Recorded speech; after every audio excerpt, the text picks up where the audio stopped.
What is up, guys? It is your boy. I'm up here today bringing you another video today. Today, guys, we're going to be doing the top 5 attackers for the month of February. Now, I want to say just real quick that I am not going to be including Milim in this top 5. The only reason is because I personally haven't seen her be used yet, so I don't know what she is capable of. Once I start, seeing the unit being used, and I, kind of have some playtime with the unit and all that stuff, and kind of see what she can kind of do, I will, give my thoughts on her. However, for right now, I don't want to put her in the top 5 just because I'm kind of unsure, like, where she, will she actually kind of stay there, or like, what, if she actually deserves to be in the top 5 or whatever. I will say though, for right now, just first impressions on her, she definitely does seem like a very strong unit in the current meta, especially when the boss is breaking. She has a ton of damage that she can dish out, so yeah, she definitely seems like a very strong attacker. But for right now, I'm not going to do anything. Maybe next month, whenever I come back and do this again, I will put her on that. But for right now, I don't want to risk anything and just say, like, she's a really good attacker, then a week from now no one really uses her because she just isn't doing as much damage as other units. So yeah, so that's the only thing I wanted to say before this. So let's get into the top 5 attackers for the month of February. So honorable mentions, of course, is Chestnut. I'm just playing. It's Corsair.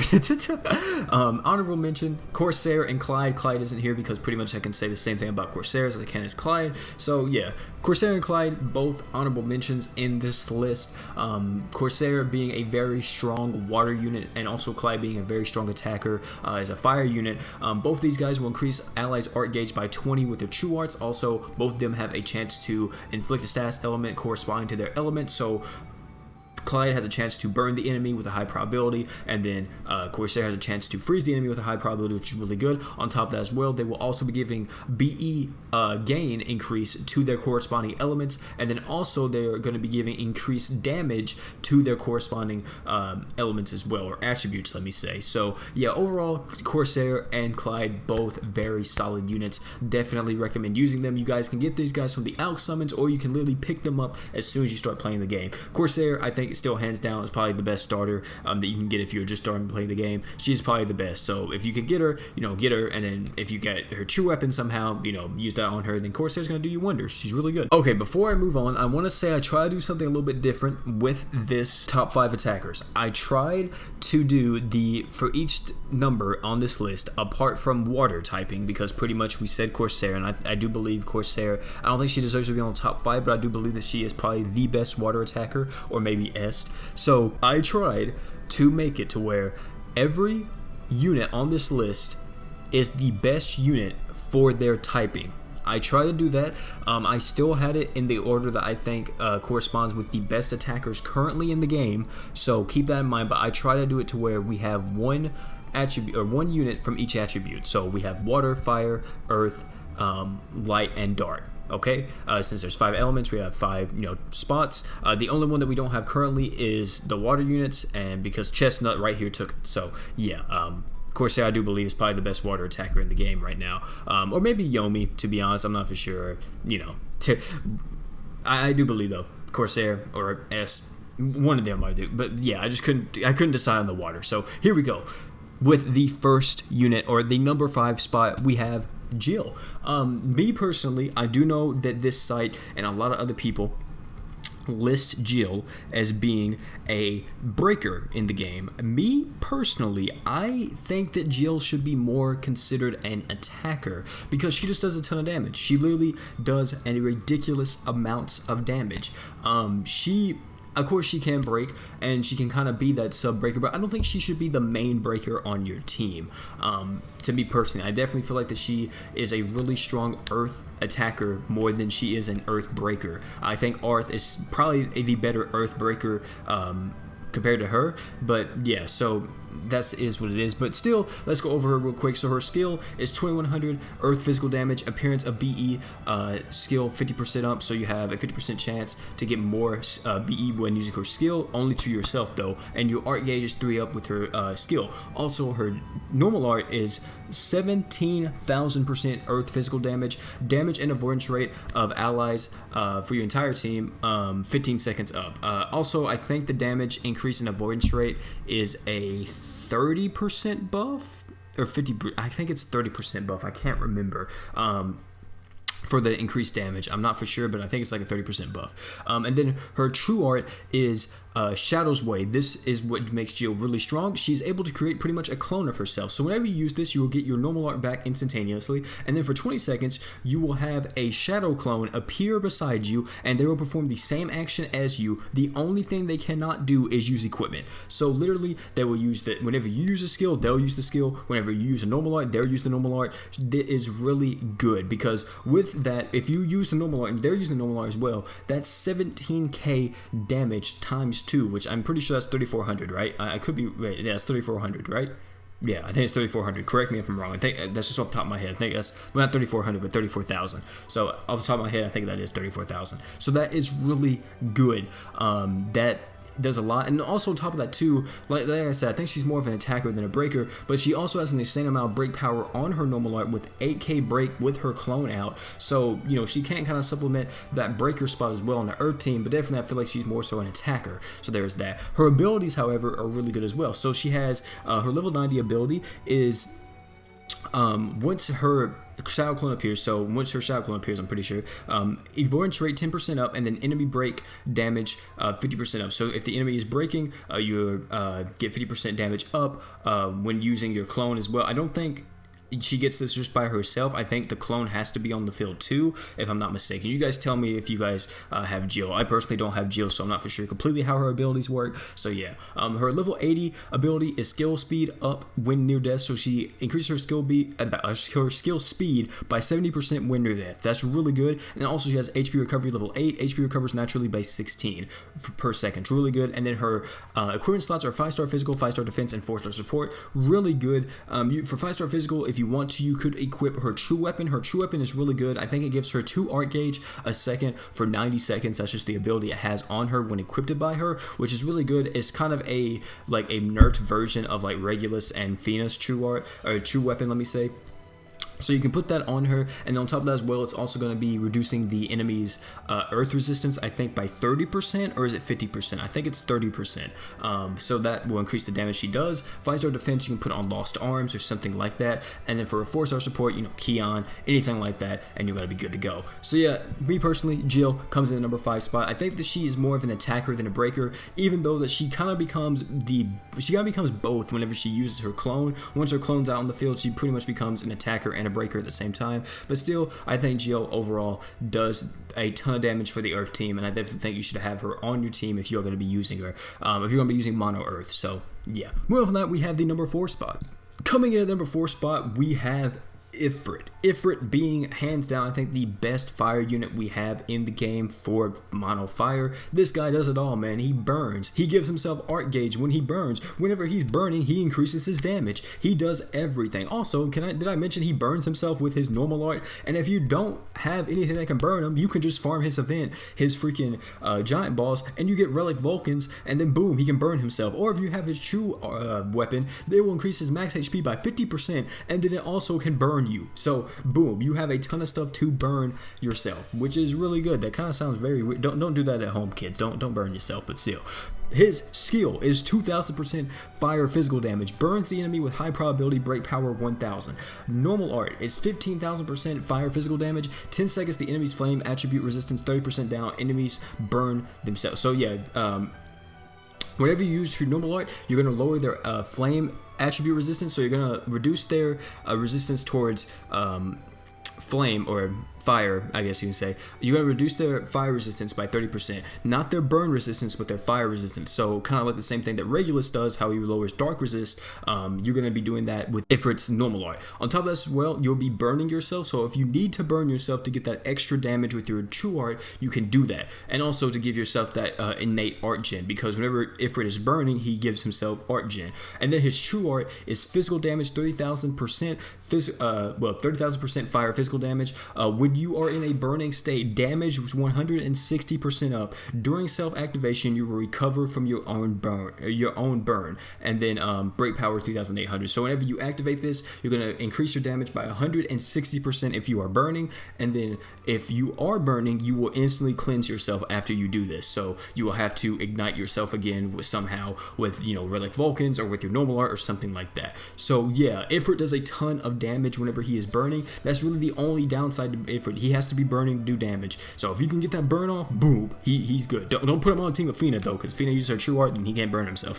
So just keep that in mind. Moving on from that, we have his abilities. So we have counter burn critical. Whenever you are burning, you get crit rate 100% up. He has 100% crit chance whenever he is burning. He's amazing.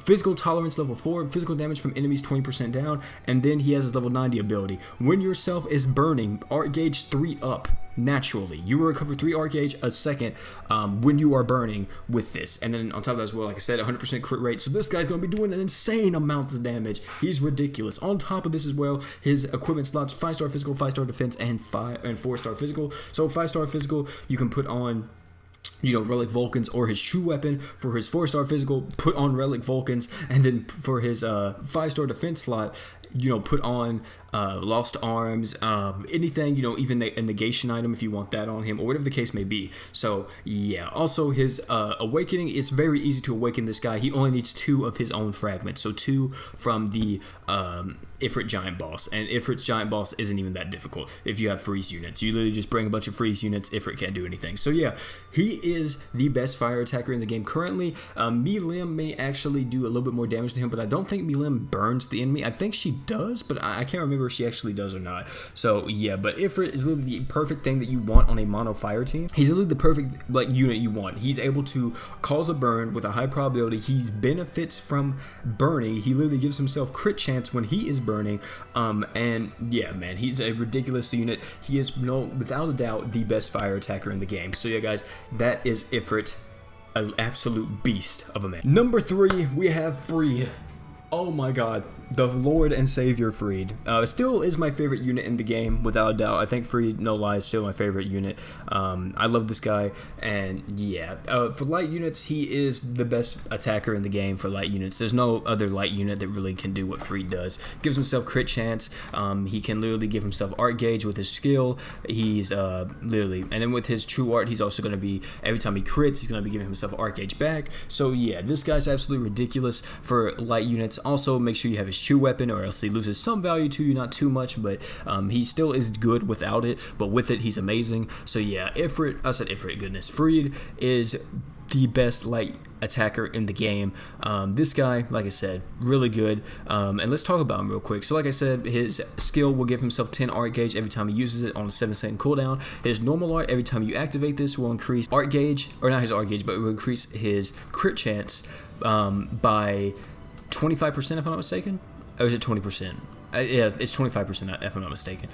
So yeah, you increase your own crit rate by 25%, and then also you get a skill CT 50% up for 16 seconds, so you're able to use your normal skill faster to get back your art gauge even quicker, and also do damage. And then his true art, whenever you have 100% crit chance, this is whenever you should use his true art. His true art is 31,000% light and dark attribute physical damage, crit time. So whenever you are critting, you will increase your own art gauge, or regen your own art gauge, let me say, by 2. Every time you crit, you will get 2 art gauge. This even includes if you are using his true weapon as well. So let's say whenever Freed does his true art, during his true art animation, if Freed crits by any means, his true weapon, his normal art, or whatever the case may be, any equipment that is on Freed, if it crits the boss, he will get art gauge for it during his true art activation. I've noticed this the more and more I used Freed. I actually didn't use Freed with his true weapon during his true art one time, and it gave me like a decent amount, but then I spammed his true weapon with his true art, because his true weapon's only on like a 3-second cooldown. I spammed that with his true art, and he got a ton more art gauge. So yeah, make sure you are spamming that true weapon if you have it on Freed whenever you use his true art to get the most amount of art gauge possible. And then his abilities is HP, defense, power 20% up, so he's increasing his HP and defense by 20%. And then he also has Holy Sword, damage to enemies with dark attributes 20% up, and the Magic Sword, damage to enemies with light attributes 20% up. 5-star physical, and 4-star support is his equipment slots at max LB. Overall, Freed is an extremely good unit. If you guys are trying to go for him in the Forever Summon, he's an amazing pickup for you. He is going to do you wonders on your team. Pretty much throw him on any team as long as you have his true weapon. Even if you don't, you can put him, put anything else on him. If you don't don't have his true weapon. So, but yeah, Freed, really good unit, super good. Recommend using him. 10 out of 10. Love this guy. Moving on to the number 2 spot, we have Rags. Rags, still, undisputedly number 2 spot. Man, it just does damage. There's nothing really else to it. I will say though, and I do agree with a lot of people that say this, is that I do agree with a lot of people that say this. You should really not use Rags if Regulus isn't on the team, because Rags does do damage, right? He does decent amounts of damage with his with nothing, like if he doesn't have anything, right? He does do a decent amount of damage, but his damage really shines whenever he has Regulus by his side. By his side. Like if you don't have Regulus, then like I think he loses some value to you, because me personally, I don't use Rags a lot anymore. And if I don't have Regulus on the team, I don't really want to use Rags. So I don't really know if he deserves number 2 spot. I think he definitely does, because with this, it's kind of considering that, like, he's on the most optimal setup most of the time, which is, Regulus by his side. And he will do an absolute insane amount of damage like that. The only thing, like I said, he still does do damage. He's still a really good unit. He's able to do, he still, just kills bosses like nothing. His true art does an insane amounts of damage. He's able to negate damage with his true art. He gives himself art gauge with his skill. And yeah, also he heals himself when he's near death. Like, what can this guy not do? Also, did I say he negates damage with his true art? I think I did, but goodness, like, he's really good overall. He still is a really good unit. Just me personally, I definitely feel like that Rags loses value if you don't have Regulus on the team. Back whenever Rags first came out, he was able, or Awoken Rags first came out, he was just able to do an absolute insane amount of damage, because there was nothing in the game that really could stand in his way. But now with Regulus out as well, it's like you see the damage that he can do with Regulus. It's like you want them two together all the time, and if you can't use Regulus on the team, or you don't want to use Regulus on the team, then you kind of don't want to use Rags on that team, you know what I mean? So yeah, overall though, Rags is still really good. The main downside to Rags is his giant boss. That's pretty much it. Apart from that though, Rags is still extremely good with all of his attacks. Also, he has a feint as well with his true art, which is really good. He has insane amounts of damage with his true art, 30,000, 50% dark physical damage, insane. With that, also his equipment slots are amazing: 5-star physical, 5-star magic, and 5-star support. And then also his abilities, when near death, 4% of the damage you give will be HP, recovered as HP, which that 4%, you may be like, oh my god, OP, that's nothing. But if you ever see, like, literally, like, go watch any video that I have Rags in, and this guy heals, he full heals himself most of the time. Like, it's ridiculous. That 4%, if it was any more, it would be ridiculous. And imagine if the Rags had a mechanic where he could actually heal, let's say, for 8% of the damage when near death, but he could also over heal himself. Like, goodness, dude, this guy would have an insane amount of HP. But still, Rags, he's still a decent unit. He's still a very good unit. He's one of the best attackers in the game. Moving on from that, we have the number 1 spot. Coming at the number 1 spot, we have Regulus. Is it surprising to anyone? Regulus, hands down, still is the best unit in this entire game, or the best attacker in this game. To be honest, the more and more I use Regulus, I like Regulus, right? And I don't, I'm not upset that I have him. I just find Regulus to be a very boring character compared to other characters in GS. But still, I really like the man Regulus. He's a very cool unit. He is boring though. Like, once you use him like so much, he's kind of just like, he screams and then you get crit chance and it's like, oh, okay. But yeah, overall though, Regulus is still, super top tier, the best attacker in the game. Being able to, well, let me just say this. He is the best attacker with his true weapon. If he does not have his true weapon, this guy's not even on the list. He's not even on the list. So yeah. But if he has his true weapon, he's on the list. So he's number 1. But the boy Regulus is able to give your entire team crit chance with his true art.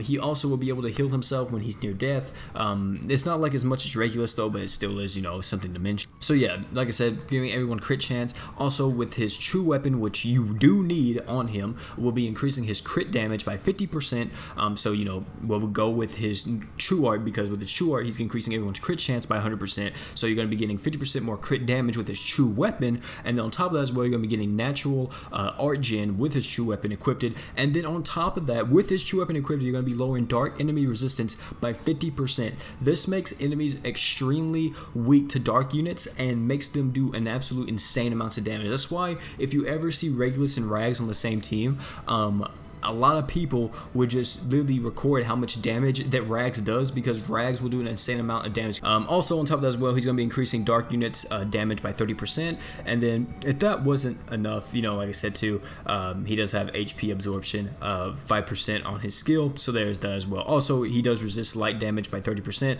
And then his equipment slots are really good as well. He has 5-star physical, 5-star magic, and then 4-star heal. So 5-star physical, use his Curse Light Sword. 5-star magic, use his Chew Weapon. And then 4-star heal, use his or don't use his, but use Flower Cane on him, and you'll be doing wonders with him. And also, he's very easy to awaken. He's literally easy to awaken. But for that though, guys, that is going to be the top 5 attackers for the month of February. I try to include everybody that I could. Like I said, I didn't want to include Milim yet because I haven't seen what she could do. Maybe, you know, she deserves to be on this list, but I'm going to wait until next month, and then I'll tell you guys what I think about her. Also, Saitama could also be mentioned as an honorable mention for this list as well, so there is that as well if you guys are wondering. But where does Saitama stand? Saitama could be an honorable mention. He still does do a ton of damage to giant bosses, so, you know, take him on your giant boss team if you want to. He is faster than Freed, so, you know, if you're trying to just nuke with a light team, then hey, there you go. For that though, guys, that has been your boy OP. Thank you all for coming out, man. Thank you all for all the support on the channel recently. We just hit 3.4K. We're trying to aim for that 4K mark as soon as possible. So yeah, guys, it's been your boy OP. Thank you all for coming out. Don't forget to like, comment, subscribe, and I'm out, guys. Peace.